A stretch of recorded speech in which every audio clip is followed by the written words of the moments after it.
What's up, guys? Welcome to the PT Good podcast, where we talk all things ortho, from physical therapy to training. My name's Kane. And my name's Mark. So, Mark, what is on the agenda for today? All right, Kane.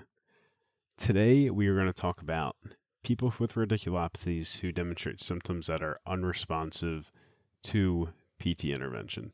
So we talked in previous episodes about radiculopathies and our management of them. People who have directional preference or at least demonstrate some kind of symptomatic response in response to movement. We have another classification or subgroup of individuals with radiculopathies who that may demonstrate a response to movement but doesn't stick, or their symptoms may just not have any kind of response to movement. So, Kane, why don't you start us off there? Talk to us a little bit more exactly what you mean or what we mean by unresponsive in regards to an unresponsive radiculopathy. Yeah, so I kind of break it down. So especially since you said unresponsive radic, we'll go off of that for the most part, at least in the beginning. So to me, unresponsive radiculopathy is usually a couple of things. Like the first thing that I can think of is someone who has like pain, maybe weakness, that follows that radicular pattern, right? But regardless of what I'm doing, I just cannot get any change to really stick. If I'm going through a repeated motions exam, maybe we're getting yellows or reds, but I'm not seeing any hint of green whatsoever. And that's on eval, but it also just continues to have the same exact type of pattern for a couple of extra visits. I'd say like for these patients, I'm usually seeing them 3 to 5 visits. Like 5 is really pushing it. And I'm like, hey, I think we should get a second opinion here, just because like things aren't lining up. The other unresponsive type of radic that I'll see is not a whole lot of pain, but pretty much just weakness, like profound weakness. I usually say that it's like almost like neuro related weakness, like where you get someone who has that kind of foot drop or a lot of weakness with their knee extension. Like knee extension should be strong. Like your quad is a big muscle. There's no way that you should be breaking with like just minimal or something. Just like moderate pressure. Right. It just doesn't make a whole lot of sense. And these people are the ones where like you're pushing, but it's not a terrible amount. And then it's just like, oh, it looks like they're kind of fighting, or it just looks like they have nothing there. They're just like, I can't hold it. You know, that is something where I'm like, okay, this is pretty if they respond to repeated, that's when obviously they wouldn't be unresponsive. But when they don't, that's when I'm a little bit more concerned. Like, hey, like I would usually expect to see a change here, and then nothing's really happening, right? So I think that is where like you can try strengthening it, but I just don't really see that being the case, especially when it's probably not a true strength issue. But the last one that I'll see is like the nondescript low back pain, and that happens pretty often. It's kind of that other category where I can't, like, they don't have directional preference. They don't really have much of a response to even like generalized exercise or to like core stability, motor control, anything like that. Like you've kind of thrown the whole kitchen sink at them and nothing is really changing. I actually have noticed that these patients, I'll refer them. They may go see the doc for like an injection or for other medication, and that still doesn't resolve their issues. And I at that point, once they've gotten to that point, I'm just like, I don't know what else you're really supposed to do here, you know. And I think that recognizing those cases is really, really difficult, but also kind of understanding your limitations with like these types of presentations. Like, hey, like you've done everything that you can do.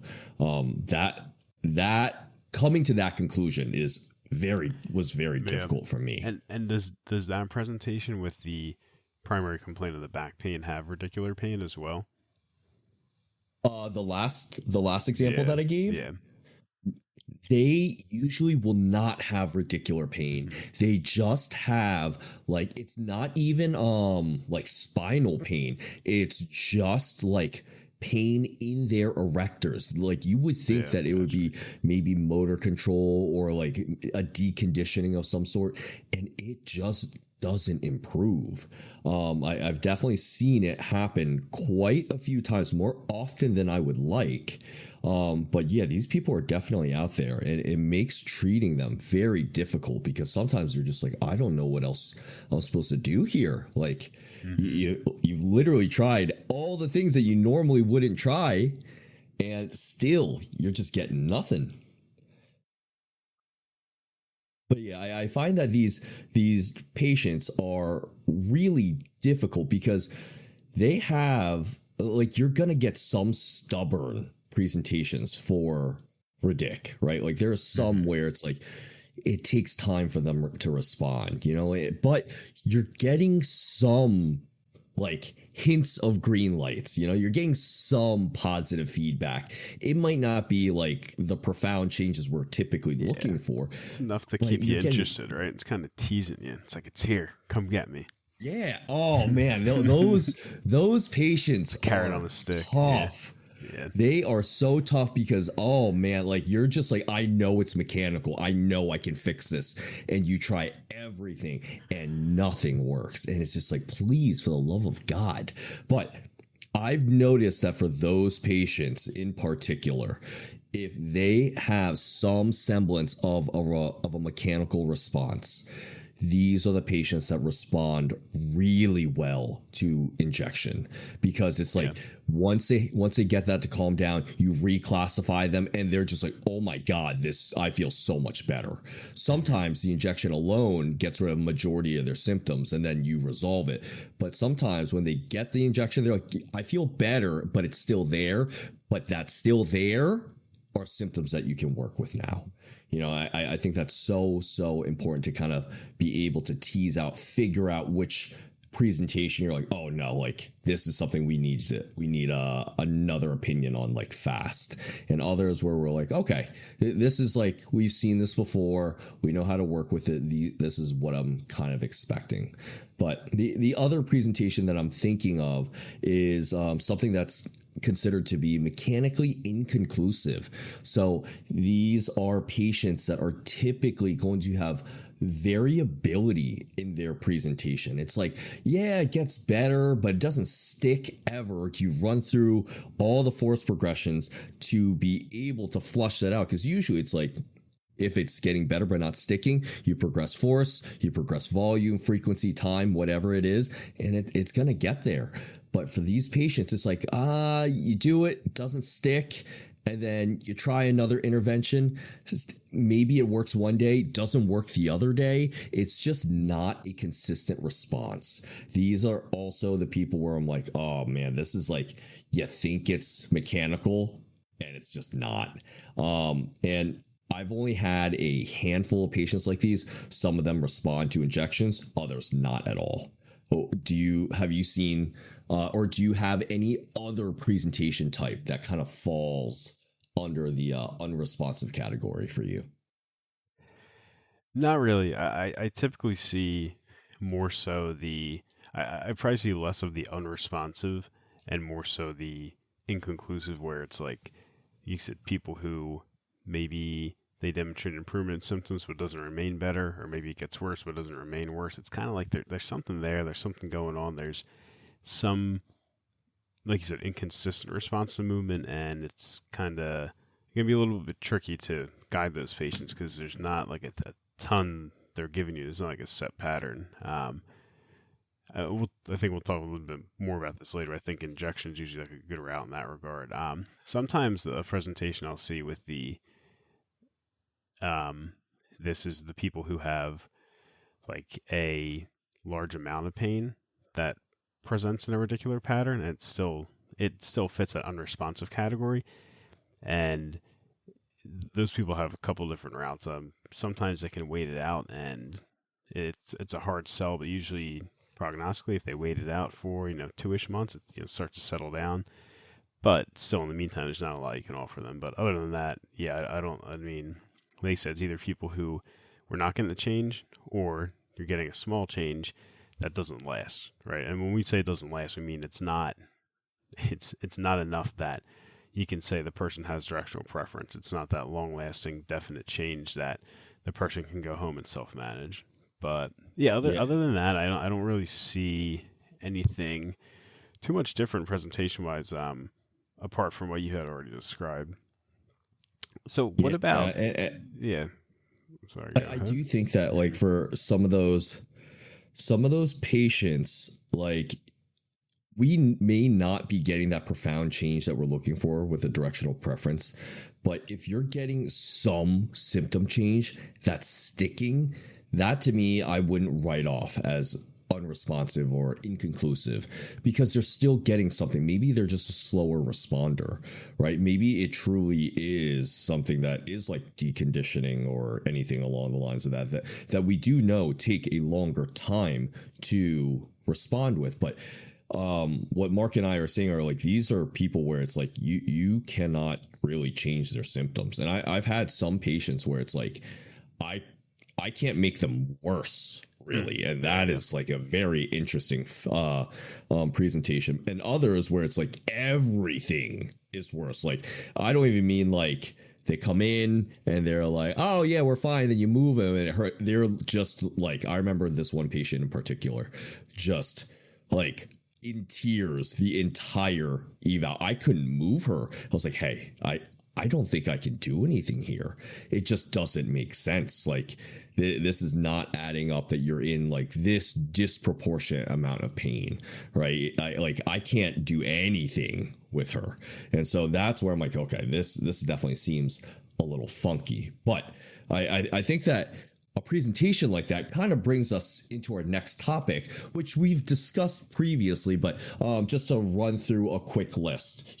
These are some of our red flag indicators, some of the things that we're typically looking for and being like, oh, we may not put it in the forefront of our minds, but if it's there, we're going to be thinking about it. And it's important to recognize and understand these and screen for them, because like we're classifying these patients, like the majority of the radiculopathies we encounter, or at least a large portion of them, are going to respond and have directional preference to some degree, right? So we can fit them into the derangement category.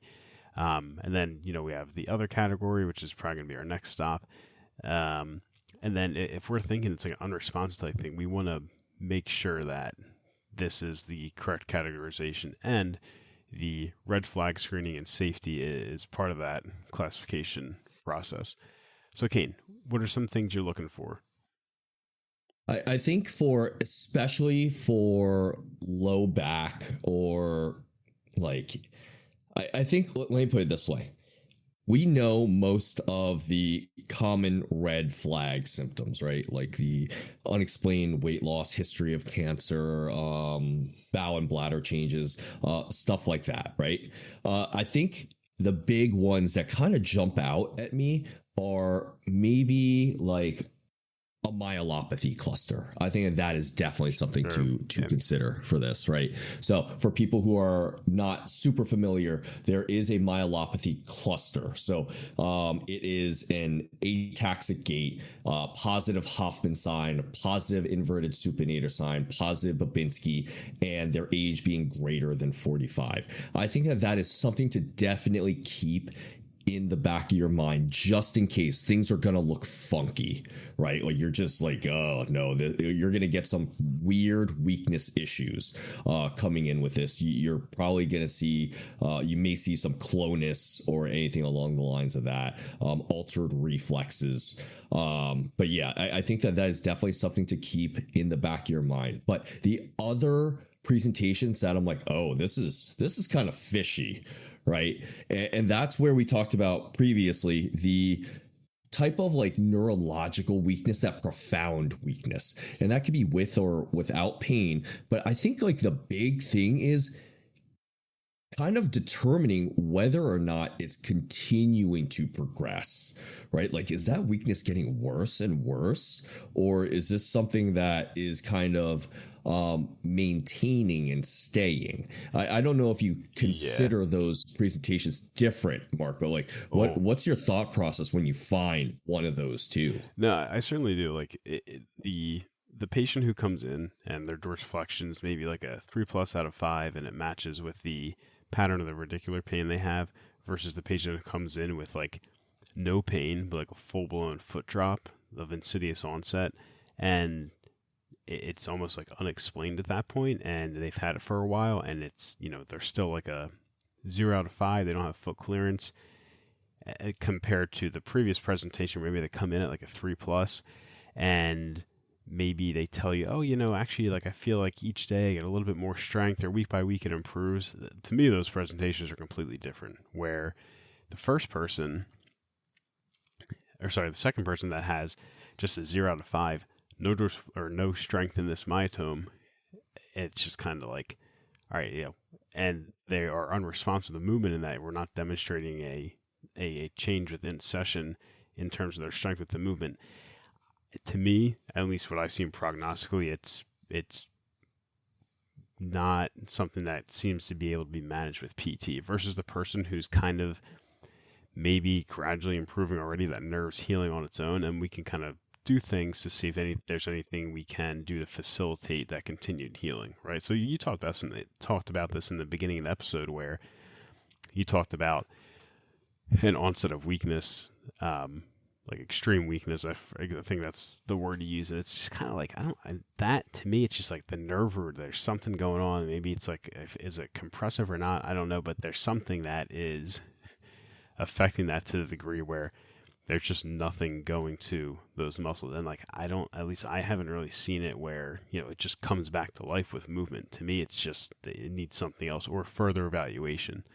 Like I said, versus the person who actually has some active movement. Maybe you test them and it still feels like that neurological type weakness, where it's just like a gradual, consistent, like, inability to resist the movement, but maybe they have a little bit of directional preference in that they can just demonstrate within session change with myotomal testing in response to movement, right? So to me, they're different. I view them differently, and I think the management strategy is different for both of those presentations. Yeah, for sure. I definitely agree with that. The big thing that I want to clarify on is, when Mark and I are talking about these patients who have these profound weaknesses, we're taking into a couple of things into consideration, right? We're taking in their history, like, how did this start to happen? When did it start to happen? And then after that, our objective exam. But one of the things that I think we want to get across here is, just because someone has like a suspicious weakness, don't write it off as something that's unresponsive. Like, I'm sure you've seen something like this, where someone has that myotomal pattern, right? Or they have like a fair amount of weakness, and they're just like, I don't have it. It's just not there. And then you do repeated motions and that strength starts to come back, right? And I think that is huge. That is something that when patients see, they're like, oh my God, I have no idea what you just did.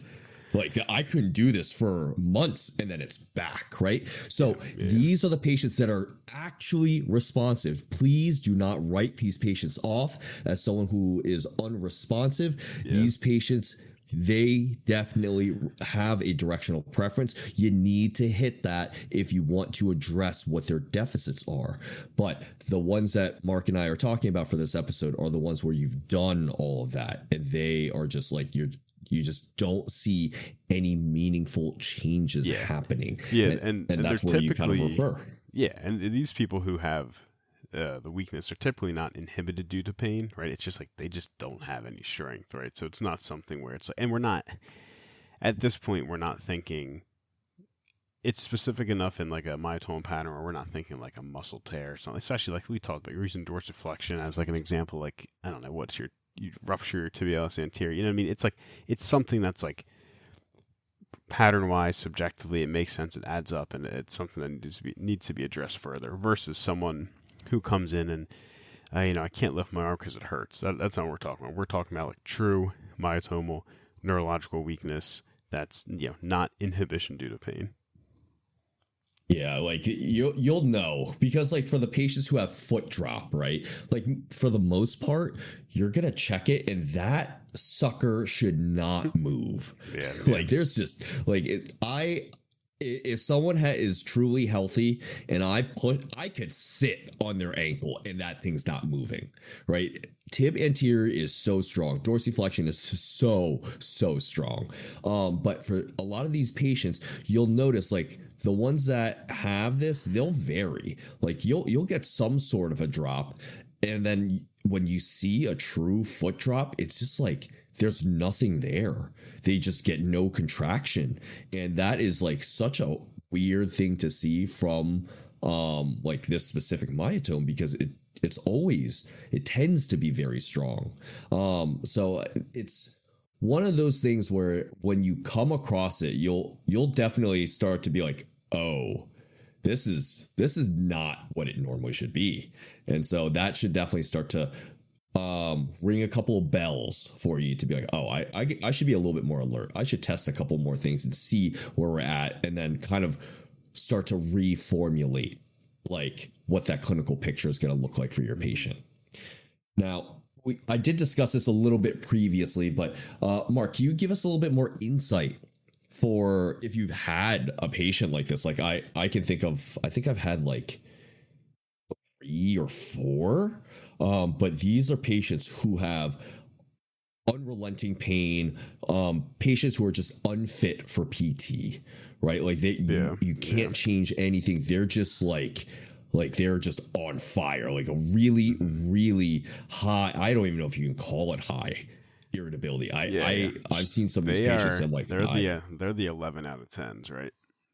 Oh yeah. yeah. So yeah. I definitely have. I mean, I've had some who, and I mean, we want to make this delineation. Some of these, even though they have a large amount of pain, some of them can still demonstrate directional preference, and you can manage them that way. But we're talking about those who, you just can't really. If they try to move, everything just sets it off. You offload them, it sets them off. You try to do some manuals, everything, it's just not happening. It's way too irritated. So I've seen this for sure. And like I mentioned previously, sometimes people are waiting to stick it out, are willing to stick it out. Typically for me, like sometimes I'll categorize as a red flag if it's coming in addition to some of the other, weird things. Maybe it's like a cervical thing and they're getting like dizzy, they get some like, really bad headaches, nausea, all that kind of stuff, right? If it comes together with other things, like I said, to me it's a red flag presentation. But if everything else is clear and they just have this intense pain, I think they have some options. I'm usually referring, maybe some imaging is necessary in that regard, especially if you just can't get them to tolerate any movements, then PT is not really the answer, or, medication, stuff like that. But yeah, I have seen this. I mean, I can think of 2 recently. One ended up having directional preference. The other one didn't. Ended up getting an injection. It was fine, right? But oh wow, okay, yeah. So I mean, it varies, right? I'm not saying that's everybody, but I certainly don't think, like we said in that kind of presentation, if they have, like we talked about the people who don't have pain, but they have a lot of weakness, right? They may not be appropriate for PT. On the other hand, we have these people who just have a ton of pain, right? They just can't do much. I don't think they're necessarily appropriate for PT at that time either. Yeah, I definitely agree. Like the patients that I mentioned previously fall pretty much in this category where they're unresponsive, pain is unchanging. Like I move them and like in any shape or form, and they're just like they just can't tolerate it. So these patients I definitely refer back just to make sure, like, hey, like we gotta do something to get their pain in check, right? Like this is just not a good way to live. It's really, really tough. I feel for these patients, and it is very difficult to get through and work with them sometimes. Yeah, I find these patients typically understand too. Like, I mean, Not that Yeah. all of them are like unwilling to give PT a try, but I think people know intuitively, like, okay, I have such severe pain that I can barely move. If I do try and move, it makes my pain worse and it stays worse. And, I mean, I understand why people get referred to PT. I think we can trash people in that regard, and I think it's appropriate. But the continued treatment in that population may not be the most efficient route. Like I said, like some people, I'm like, all right, listen, this nerve's irritated. We try to do a couple things. It's not coming down.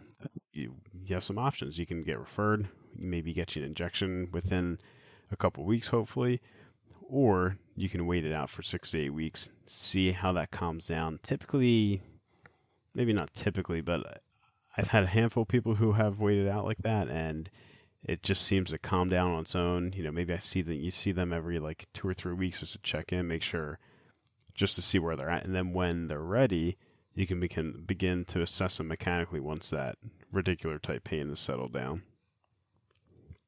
Yeah, and man, those patients are so tough. But I definitely agree with that. It's just like you just got to get them in, and like I think that for these patients, just like Mark said, they usually get it. Like they see that you're trying to move them and do anything, and it's just not responding. I think for the most part, these patients are definitely understanding of like, hey, like we need something else. It's good for you to take a look and just get your baselines and whatnot and see where they're at. But I think for the most part, these guys know like, hey, like we need to get in for something, for anything, right? That could potentially help to reduce their symptoms and then get them back on their feet. Okay, so we talked about a good amount of these patient presentations or populations, right? I want to do just a quick run through about red flags. We definitely have an episode on this already, and then I know that a lot of people are already familiar with it, so I don't want to like drag it out too much, but a lot of the common red flag questions, right? Like, if they have a previous history of cancer, if they have resting or night pain that wakes them up and keeps them up, if they have a recent infection or immunosuppressant drugs, history of IV drug use, or that ataxic gait or changes in their bowel and bladder habits or sensation and stuff like that, right? Anything else that pops up into your head, Mark?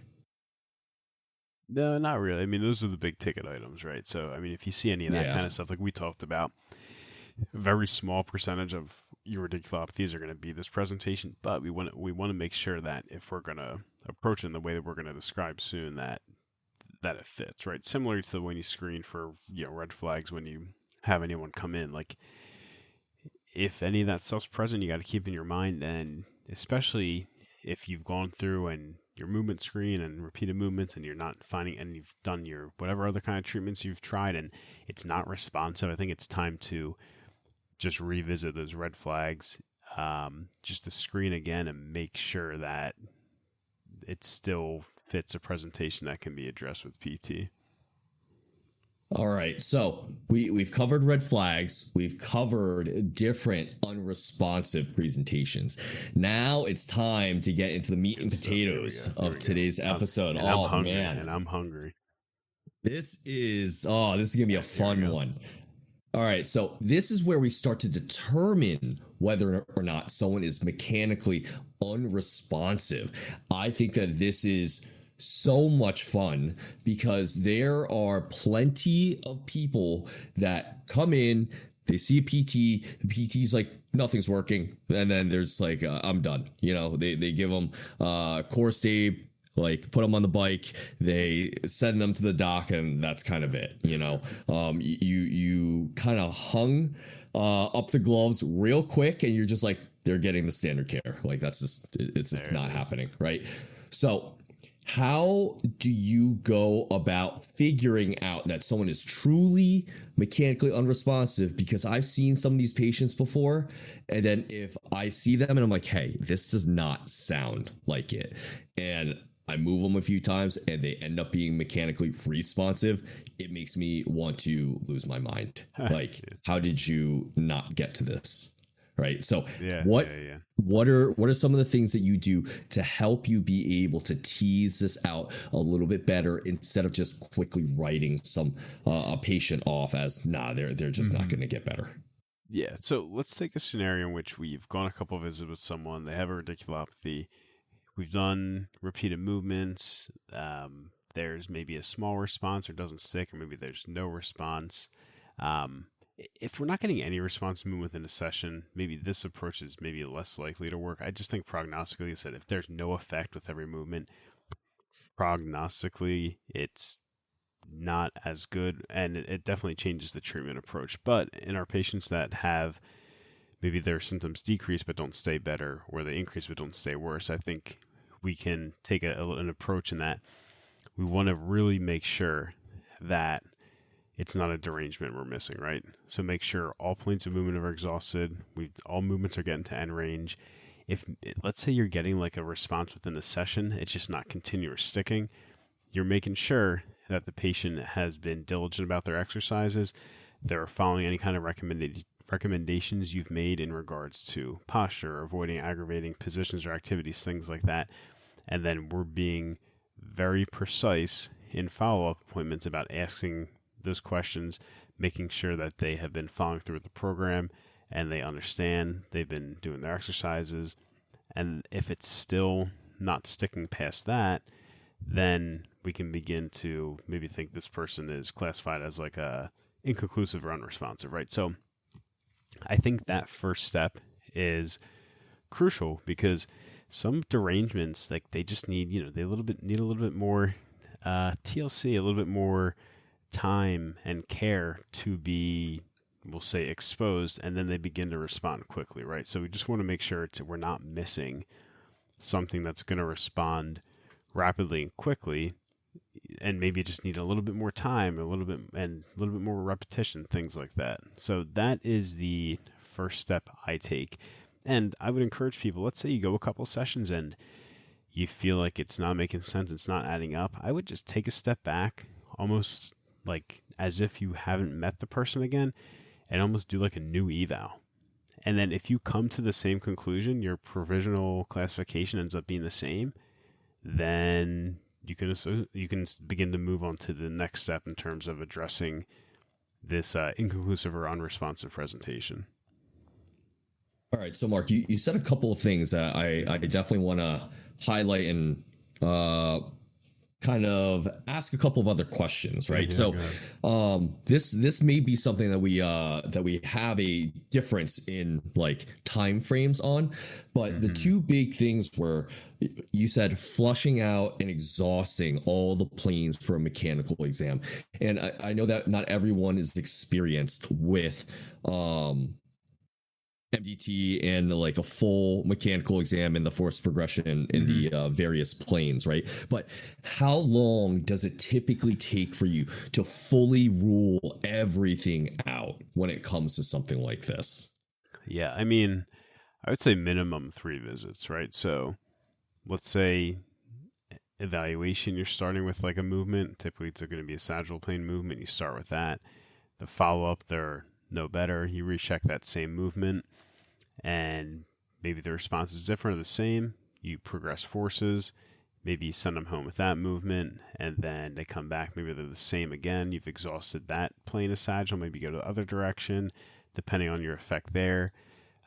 Maybe you end up going lateral because you're already on visit 3, right? So then we've already gone 3 visits before we've fully exhausted every plane of movement. So at follow-up 4, right, you've tested multiple planes of movement. You've tested different progression of force into multiple directions. We're kind of getting towards the end in that we've tested each plane of movement that has had some kind of response symptomatically. We've ensured that we're going to end range. Maybe we've played with force alternatives such as standing or sustained or offloading positions. And yeah, if we get to the end there, you said we're at like visit 4 already in this hypothetical scenario that I'm describing.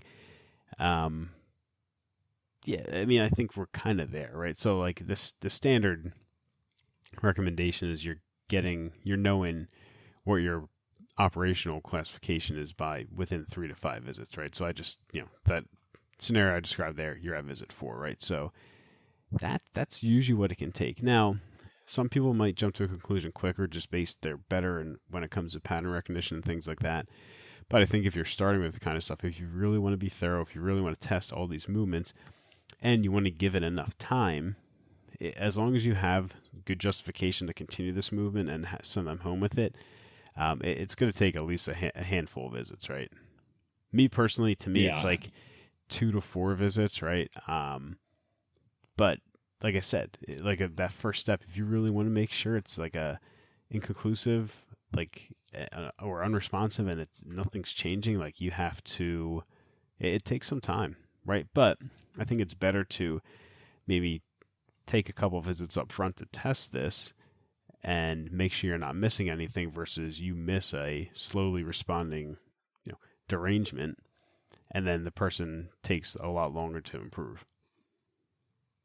Yeah, I definitely agree with that. And once again, not to my surprise, we do agree. We did it, yes. On the length of time, which I'm kind of surprised about. So the typical process for me usually takes, like, I'd say on eval, I'm going through the main sagittal motions, right? Like mostly going through extension, either in standing or in lying. On visit 2, if it's still not changing, I'm going through all of the sagittal force progression for sure.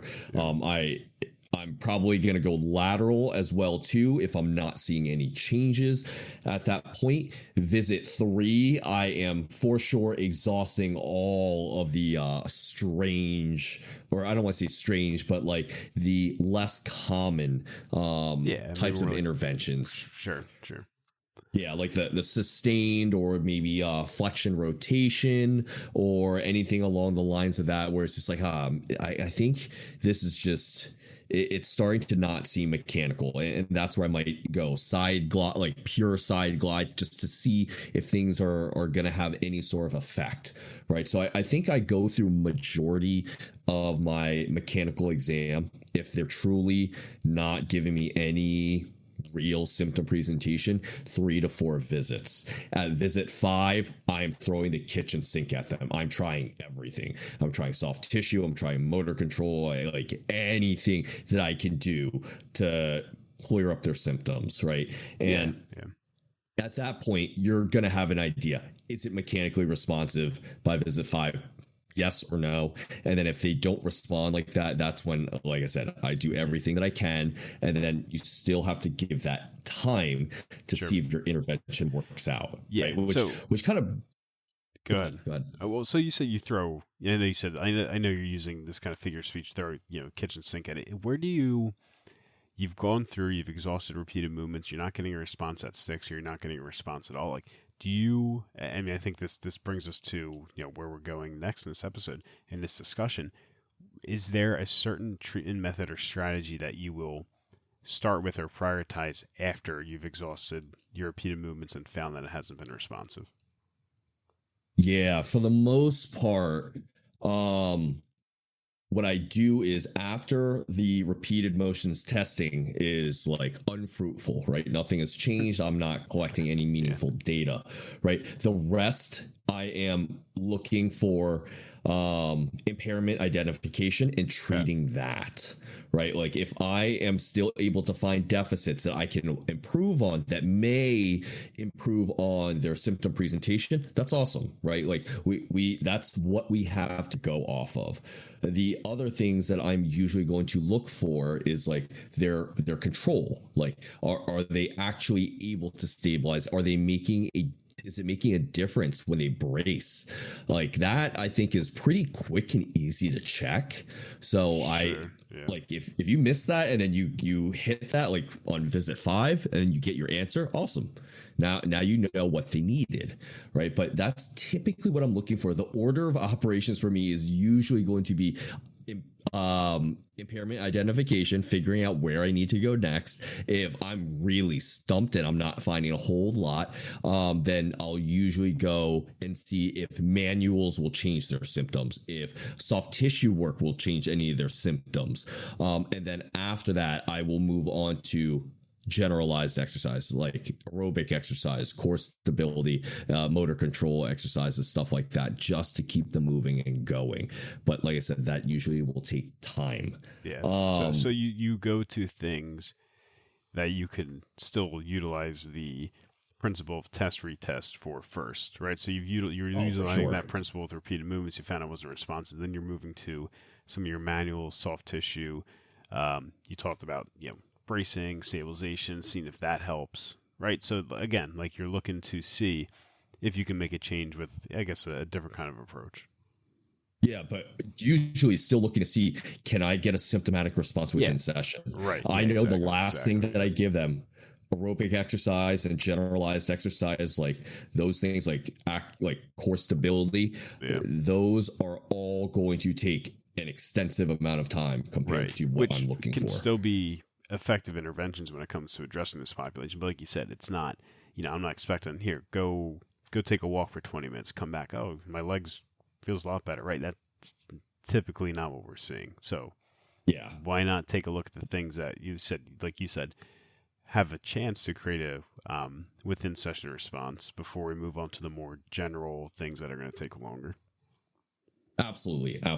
Now, there is another question that I wanted to ask you. So when you find a patient, especially when you're trying to rule something in or out when it comes to a repeated motions exam or even some of the other interventions that we've discussed, right?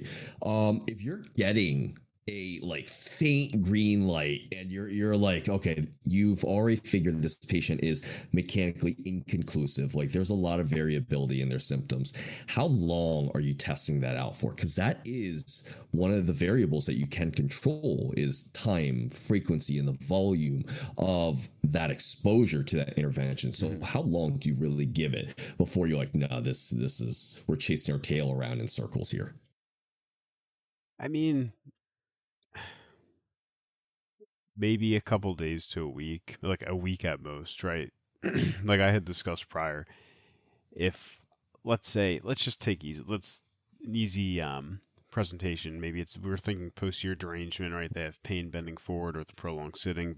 Maybe let's just say I'm starting with extension. Let's just say, let's not say posterior derangement because we're thinking it's unconclusive. If I want to make sure it's not a posterior derangement, then I'm really going to be strict and I'm typically not, but if I really want to be sure of this, I want to make sure they're sitting. They're using a lumbar roll. If they're on the couch, they're not slouching. They're not doing anything that would possibly make a posterior derangement, someone who's going to respond to an extension-based movement, worse. And I'm making sure they're staying on top of their extension things. If they go like a couple days to a week and there's no noticeable pattern, they're no better with that kind of strict program, let's say like 3 to 7 days, then I'm thinking of moving on, right? So that's how I test it, at least. I think you really get a lot of information just from a single session, right? If you're not getting I said, maybe it's a faint green, maybe they demonstrate a mechanical improvement where maybe their extension range of motion goes from a moderate limitation to a minimal limitation, but symptomatically they're unchanged. To me, that's kind of can be a presentation in these inconclusive or unresponsive things where it's like, yeah, I can move a little bit more, but symptomatically I'm unchanged. And we talked about this previously where we noticed that the symptomatic improvement seems to have more of it seems to be of more value than just like the mechanical improvement. It's like, yeah, I bent backwards 20 times. Of course, I'm going to be able to go a little bit farther, right? But my symptoms are unchanged, right? So if I'm seeing that, then, and let's say I go a session or two and it's the same thing, and then, okay, I want to make sure it's not something that the person's doing that's undoing their extension improvement, right? Because sometimes we can see mechanical improvement precede the symptomatic improvement. So that's how I go about testing. Like I said, if I'm making sure they're following recommendations in regards to posture, avoiding aggravating positions, and they're really sticking adamantly to the home program that I'm recommending. That's, to me, over a couple of days, they do that, enough information to say that we've exhausted that treatment approach, or at least that direction.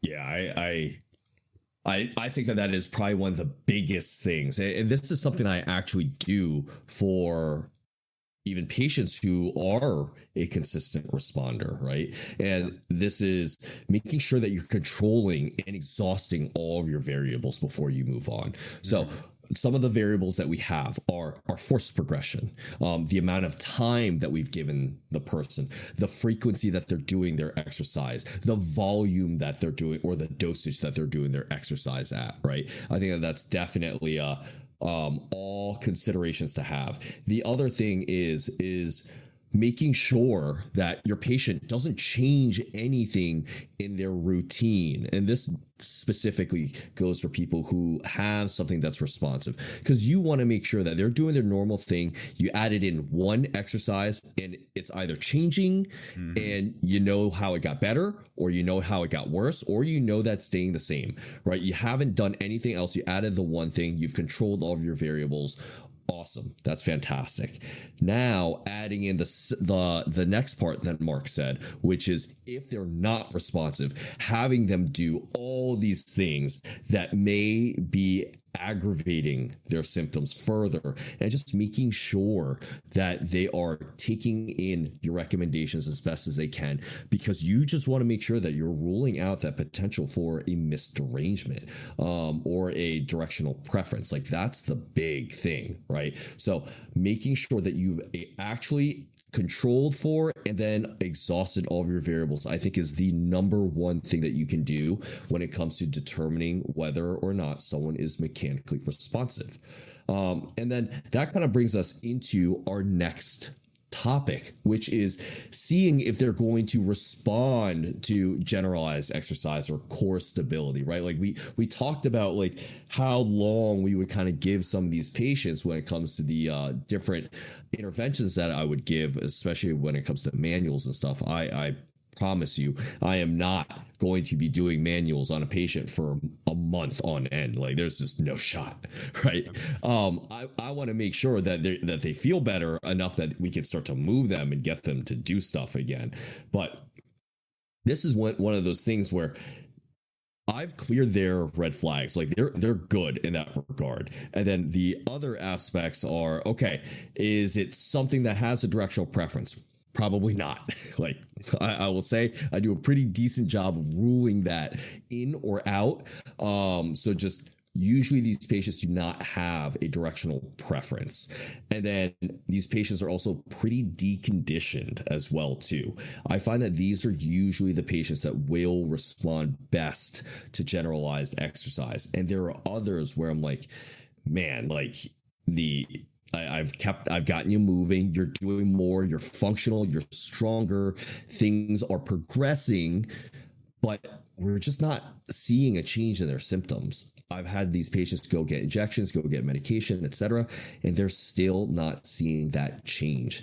And this is where I think that having a all-encompassing approach, which is not something I usually say, but for someone like this, a presentation like this, you want to make sure that you're capturing a good chunk of the deficits that you're finding, just for the sake of, am I missing anything? Is there something here that can happen to improve on their symptoms? You know, like addressing maybe their neural tension, if that's something that, like I said, is usually a last ditch effort for me. But for these patients, if they're demonstrating that, I'll look to address it. Some of their core stability stuff, for sure. If they are deconditioned, if they're not used to moving things, if they're not used to like some of the activities that they need to do, aerobic exercise, good God. I will say that this is probably the biggest game changer that I've found for patients who are non-responders. And then lastly is just generalized mobility. Just get them moving, keep them moving, restore their function as best as you can, and see if that continues to yield results. Mark, is there anything that you typically will do when you're working on a patient who, like I said, no red flags, you've cleared them, no directional preference, and you're just trying to get them to be more functional? Anything else that you typically will do for something like this? Typically not. Like, so if we screened it thoroughly and we're sure there's no directional preference, I'm kind of already of the understanding that it's going to take some time.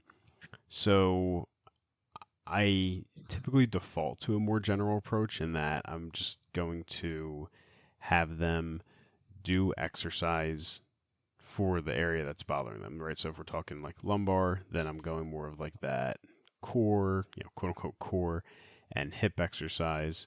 And then, so I'm just looking to work that area, right? So at least I found that at that point, I'm not looking to like measure anything. I'm not sitting there like palpating, their different muscles and seeing what's turning on or not. But I found that typically in that population over time, if they just start to, and listen, I'm not sure at this point if it's this specific intervention that I'm providing them that's causing the symptomatic relief, or it's at that point just time and natural history and their body just healing. But it seems to be that if you give it like a month or two of just working, said glutes, core, just some more like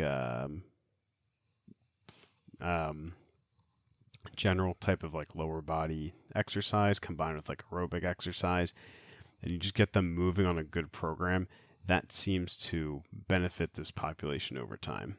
You talked about things like nerve glides and perhaps motor control and addressing other kind of impairments. Yeah, I think that also has its place. I mean, I think especially in the people who have radicular pain that is unresponsive, just getting some input to the, let's just say, peripheral nerve in that region. I mean, we have data that suggests that just if you have a peripheral nerve injury, you can still have nerve root inflammation, nerve root inflammation as well. So just kind of getting the whole nerve, quote unquote, moving.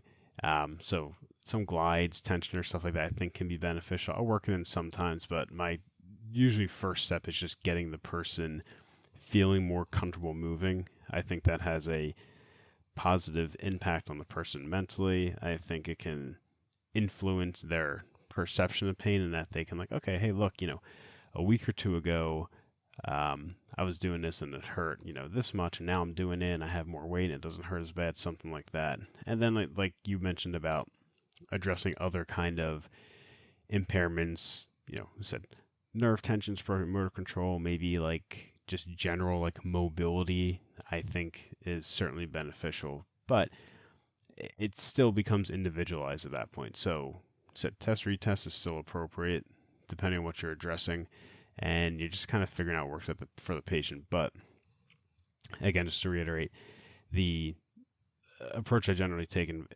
involves more the general exercise, core, hip type thing, and then we start to add on other relevant things from there when they're appropriate. Yeah, and I think the last part where you mentioned the test retest, right? For these patients, I think that it is helpful at times, but this is very different than your typical presentation. For test retest for a lot of these patients, especially if they are slower responding, or like Mark and I have said, we've relegated them to the non-responders or mechanically inconclusive, and we're giving them generalized exercise.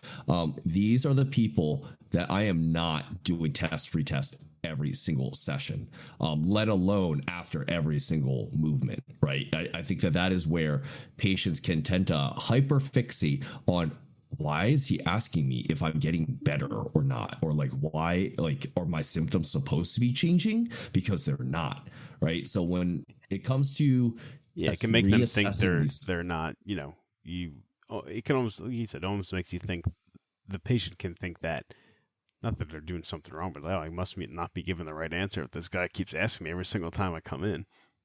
Yeah. Or is something wrong with me? Things aren't getting better. Right. And so these are the patients where I'm just like, hey, how you feeling? How's your weekend? How have things been going? Are you doing exactly? Are you doing more things? What were you able to do? And then you kind of like broach the conversation that way. But it's very rare that I straight up will ask like, what are your symptoms like? Where are we going here? Like, it is very rare. I dive into the details the same way I would with someone who's responsive, right? So these patients, I give it some time. I may check in with them after every couple of weeks or so to see if anything has changed, any new updates or anything like that, right? But I do not want them fixating on their symptoms at all.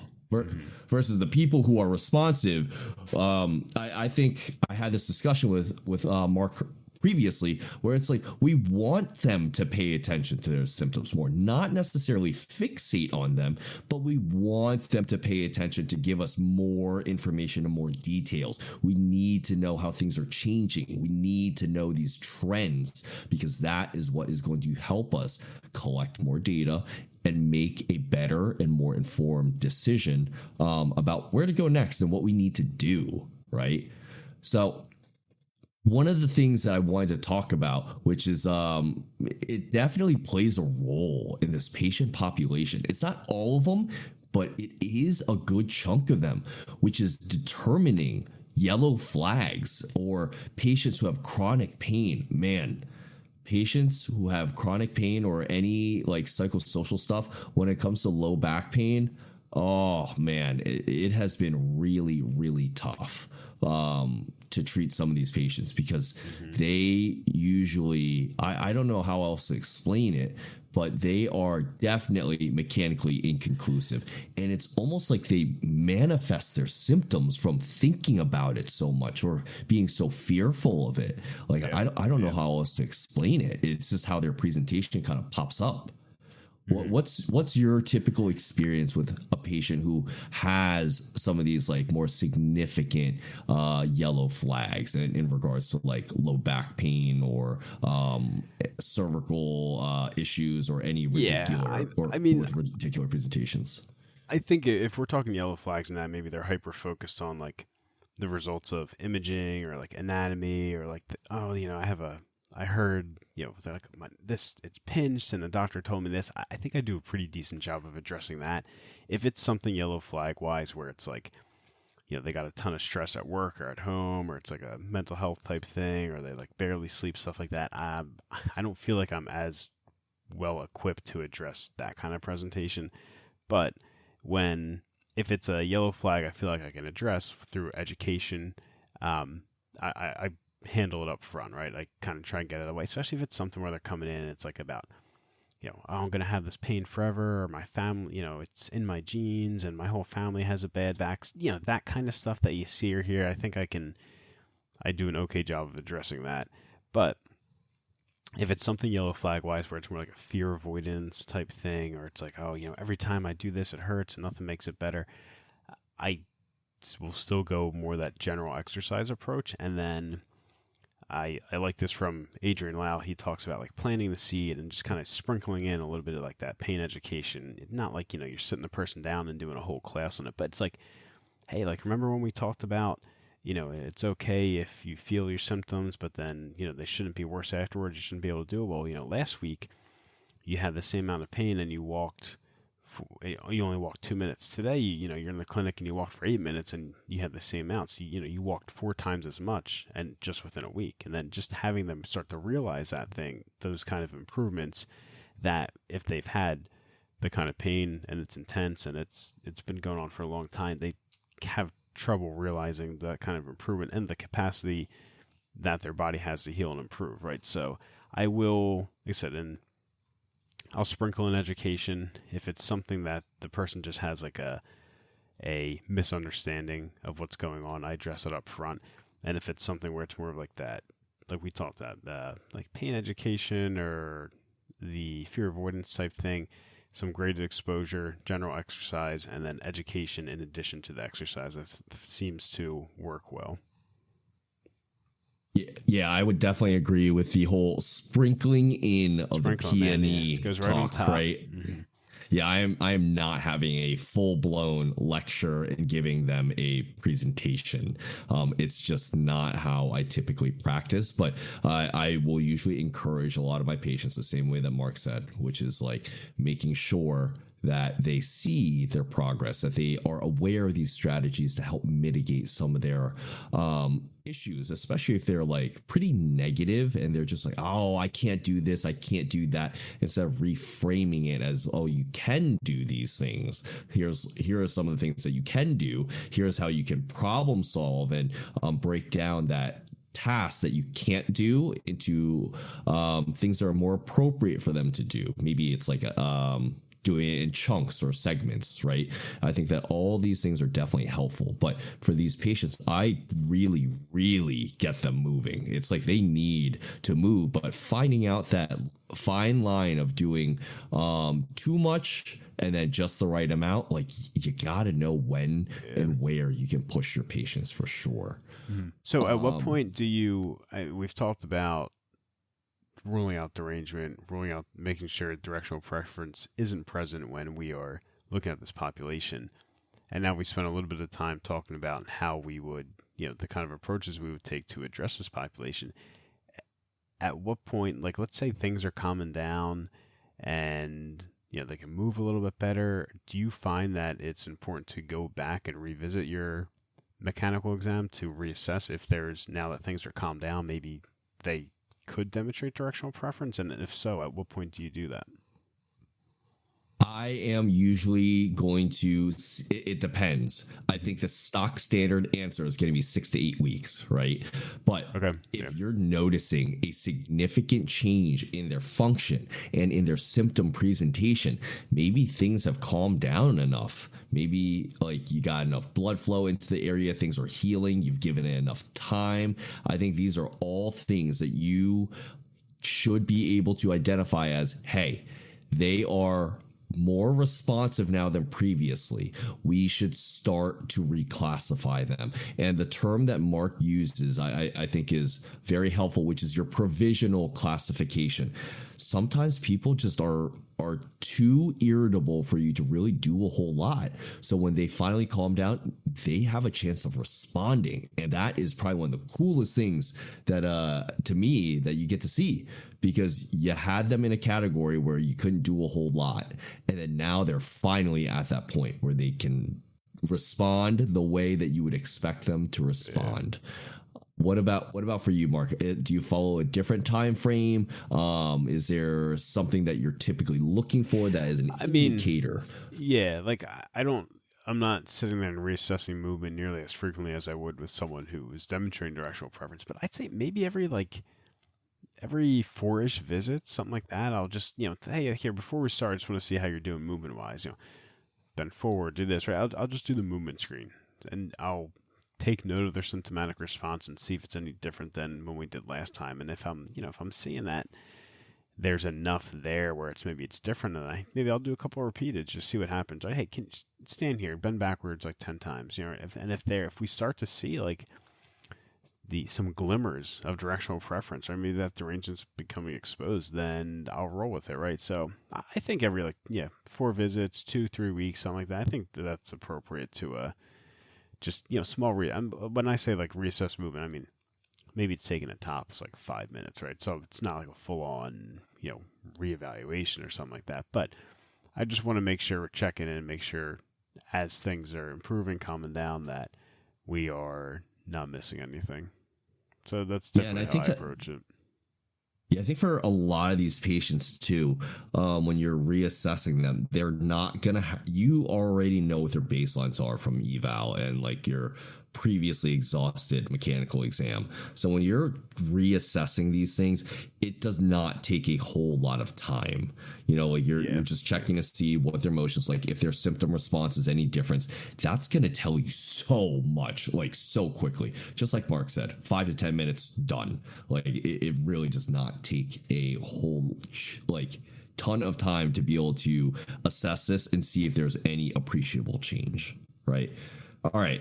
So, Mark, this entire episode was dedicated to identifying red flags, non-responders, mechanically inconclusive people, and then how we kind of address these. Now, for the people who are more like red flaggy, or I guess like they're just not changing at all based off of what you're seeing, who would you typically refer these patients to?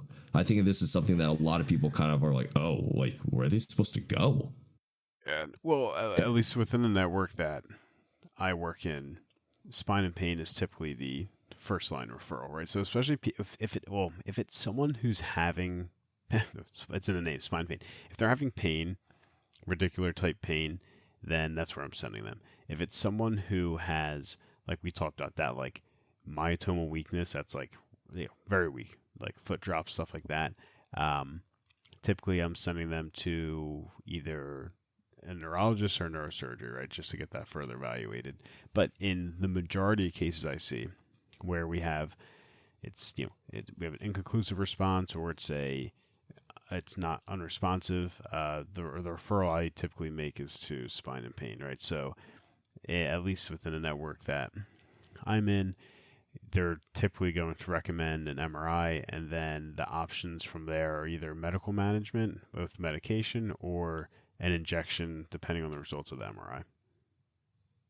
Yeah, I definitely agree. Like, I think that there are some cases where if the patient is averse to going to see another physician, like they don't want to go to pain and spine, or spine and pain, however you want to say it, then I might make the recommendation of referring them back to their PCP, and then just saying, hey, these are the things that I'm seeing. I think that they may benefit from XYZ, to see if it would calm down their symptoms further, right? Like, I'm not usually someone where I would jump straight to an injection unless it's like really telling me that this is probably what they need. But sometimes just getting in that steroid pack is going to be super, super helpful in calming down their symptoms, at least enough to see if they are going to be mechanically responsive, right? And with that being said, that kind of brings us to the last topic for today's episode, which is different medications that docs can potentially prescribe to your patients. And I think that's helpful for you to be able to talk about what some of these things are, and that way you may be able to make a recommendation if if you have to talk to a doc and you're like, hey, I think that they may benefit from this because of X, Y, and Z, right? But a lot of this, I usually have to explain to my patients what exactly the medication is doing or how it's going to help them and stuff like that, and what side effects, because most people are pretty hesitant to take a lot of these things, and I get it, it's for good reason, right? Yeah. Mm-hmm.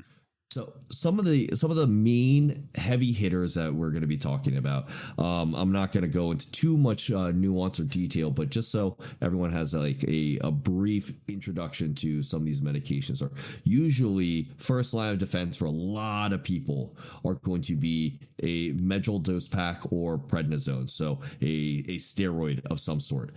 I usually do not see a significant response when it comes to a Medrol dose pack. It does not happen very often where I'm like, oh wow, that was a big change, or that's a lasting change. Are there any medications where you find like they get like a real hard-hitting response?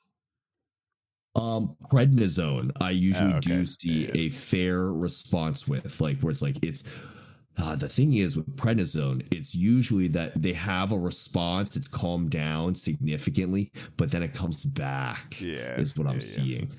Medrol is like, it's still there, it calms down, but it definitely doesn't take it away. And then after that, like, there's no shot that I can usually help it. It's just not enough to get their symptoms to be responsive. Prednisone, I will say, a lot of times it calms it down enough for it to be mechanically responsive at that moment. And sometimes it stays that way. Other times it does not. Muscle relaxers is probably the next one. So like your scalaxins, I think are a very commonly given one, just because people who have these symptoms are usually going to complain of tightness. I do not see these being super effective. Do you, Mark? All I hear from patients is that I took it and then I like passed out and slept for like 14 hours and I missed the ear Yeah. appointment. Sorry. Yeah. Like, Yeah, it's I don't know. usually I'm tired. I don't know enough about like the pharmaceutical type thing, but I just like clinically, I don't see people that are like, oh, I took it and like, I felt like I don't find it has an effect on radicular pain. Yeah.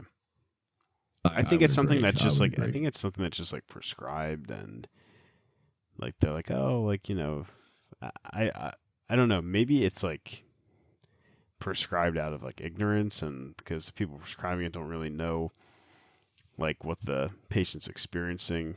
But it's just the medical model, man. It's what we have. It's like, so it hurts like here. Oh, it's your muscles tight and it needs to relax. I don't find people who take it. So that's what we do. Yeah. So I think that a lot of these other ones kind of fall into a very similar category, right? So there are anti-inflammatories. I think that a lot of these can be helpful for plenty of other conditions. I don't see it being super helpful for low back pain. It is not something I usually see. Opioids. I do not see these being helpful at all for most patients unless it is like chronic severe pain and they need it to like exist and function. That is definitely not something that you want to go down in regards to that rabbit hole for a lot of patients. Yeah. And the last oral is gabapentin. So I've seen like 5 patients that responded positively to gabapentin where they're like, oh, all my pain's gone. Awesome. It's usually people who have radicular symptoms and it takes that edge off. These are usually the people who are mechanically responsive, at least in my experience, mechanically responsive, but I cannot get a full reduction of their symptoms. And so they take gabapentin at usually a low dose and then they're good. They have no symptoms and they're totally fine. I don't know if you have the same type of experience with it, Mark, but that's just from what I've seen. Like, I mean, off the top of my head, I can't think of anything where I'm like, oh yeah, that definitely did it. Or I think of some patients or presentations where it's like, yeah, gabapentin really closed things out. I think there was even a review on that specific medication, gabapentin, for like radicular type pain because it's so commonly prescribed for that, and it just didn't really find that it was providing the benefits that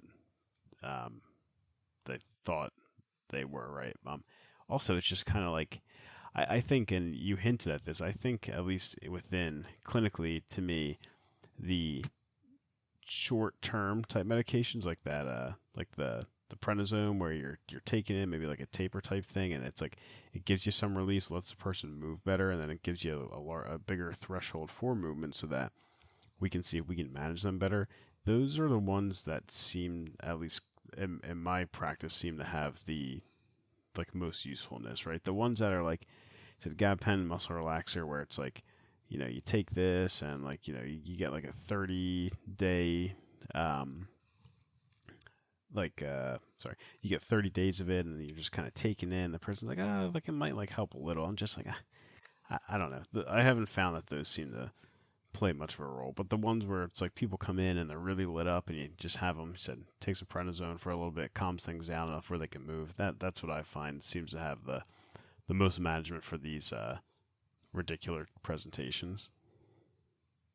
Yeah, and man, gabapentin is definitely an interesting one just because of the side effects too, and like the taper that you need to go on to safely come off of it. There's just like a lot of complications with it. Almost every single patient that I talk to, they just tell me how tired they are and how drowsy they are the following day after taking it. That is their primary complaint. All right, so that was the last oral, but this is probably the heaviest hitter and probably the most like common sense one for us is the epidural or an injection, right? And so this is probably the best pharmaceutical intervention that I can think of when it comes to treating radicular symptoms, right? Like it is. I don't know if it actually is the gold standard, but it's usually what I see having the best results. And the injection, from what I've seen for the most part, is I've mentioned this previously in a past episode, which is like they will take two different approaches for the most part. If someone benefits from one injection and their symptoms don't fully close out, that doc is usually going to go in for a second injection. You're all and about they the usually, second injection, man. it's just they go in from a different direction, man. Instead of, I believe the physician that I work most closely with, he goes from a more lateral approach to get to the nerve root, and then when the second one, if he's like, okay, it's not like it worked, but it didn't fully close out, he's usually thinking that the nerve root didn't get fully doused with the medication. So that's where he ends up going from a more of a straight on posterior approach. And that's, he says, is what usually helps to resolve their symptoms. And he's like, a lot of times that is what they need. That second injection just hits them. And I've seen it previously. I'm like, sometimes that's what they need. And a lot of times that's not what they need. A lot of times they just get one and they're good, right? But some of those stubborn ones where they still have lasting symptoms, I think that a second one is not something that you should necessarily shy away from. It's also not something you want to be gung-ho about either. But you definitely want to consider it.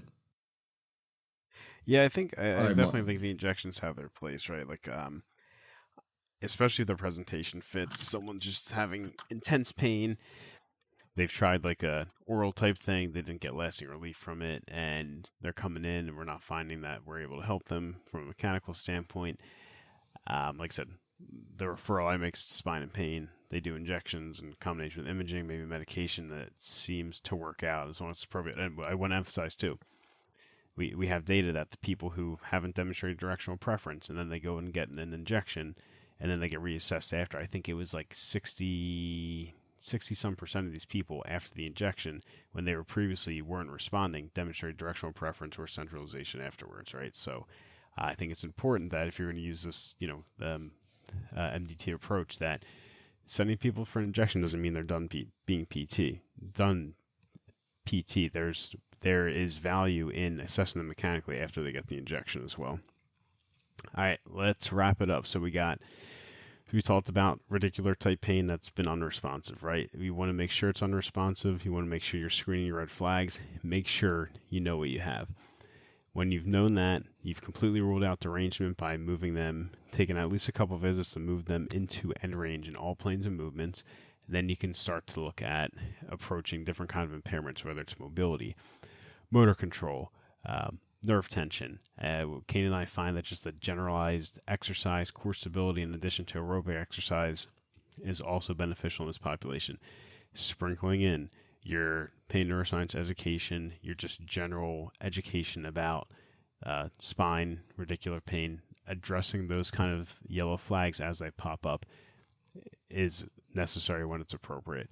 And then if medical management is an option, I said the oral type medications seem to have variable, if not minimal, efficacy.